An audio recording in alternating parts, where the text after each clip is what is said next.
Here at Fluid MotorUnion in Naperville, we've been known to take on some pretty challenging emissions repairs.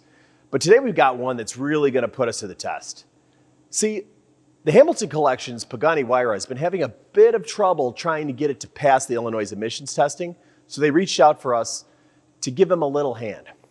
Now this 2014 Pagani Huayra is completely stock, but it still was just having trouble meeting readiness and getting it to pass what's needed for it to get the state certification. So we're going to see if we can help them out and also explain along the way how to do this. Let's check it out.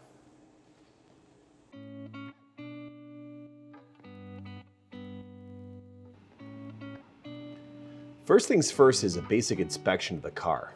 We're making sure that no aftermarket parts might interfere with the engine computer completing the readiness monitors.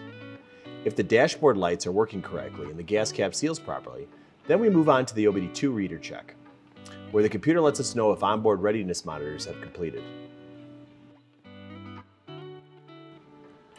The readiness monitors are checks the engine computer runs on emission systems such as catalytic converters, exhaust gas recirculation valves, positive crankcase ventilation systems, air injection systems, evaporative emission control systems, fuel inlet restrictors, and thermostatic air cleaners.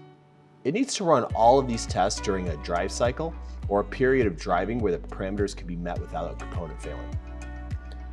If all of these are passed and come back without any faults, a vehicle passes the emissions testing in Illinois.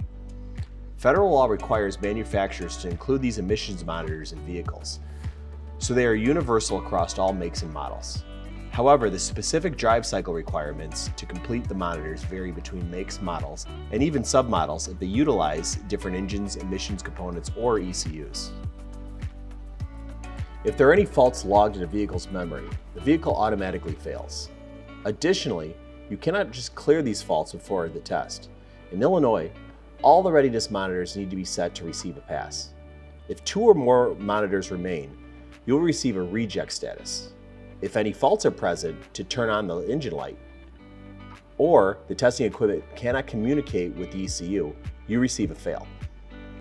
If you fail 2 times or get 2 not ready responses, you won't be able to take your test again without getting a repair form completed by a state-accredited emissions repair official.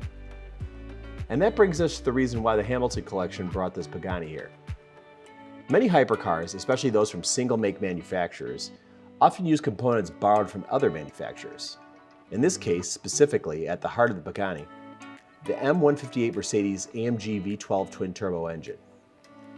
This engine uses the Bosch ME 2.7.2 controller, which is actually quite an old unit, and one that we're familiar with getting readiness monitors to set and passing the emissions test.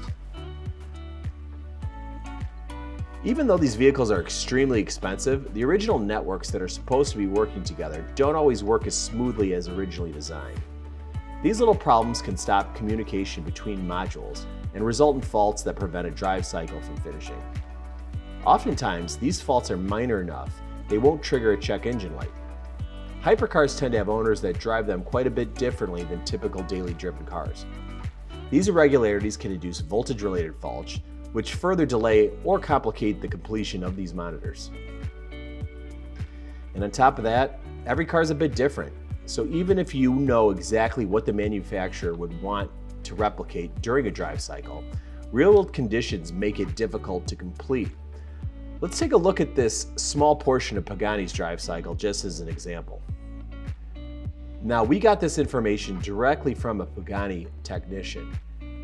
But when I looked through it, I noticed that it looked pretty familiar. And I noticed that it was pretty much the standard Mercedes V12 drive cycle that they've been using for years. For me personally, taking this car through a drive cycle was a little bit nerve-wracking.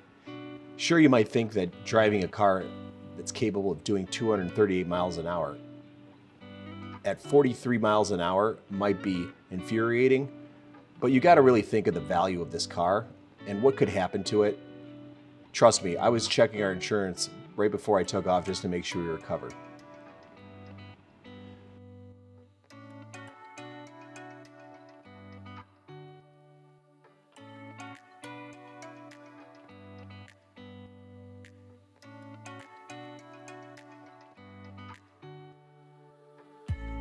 Fluid Motor Union has some of the best techs in the Chicago area, and we have the experience and tools to be able to handle some of the toughest emissions-related problems. So if you're having any problems getting your car to pass the Illinois emission testing, reach out and give us a call. Thanks a lot.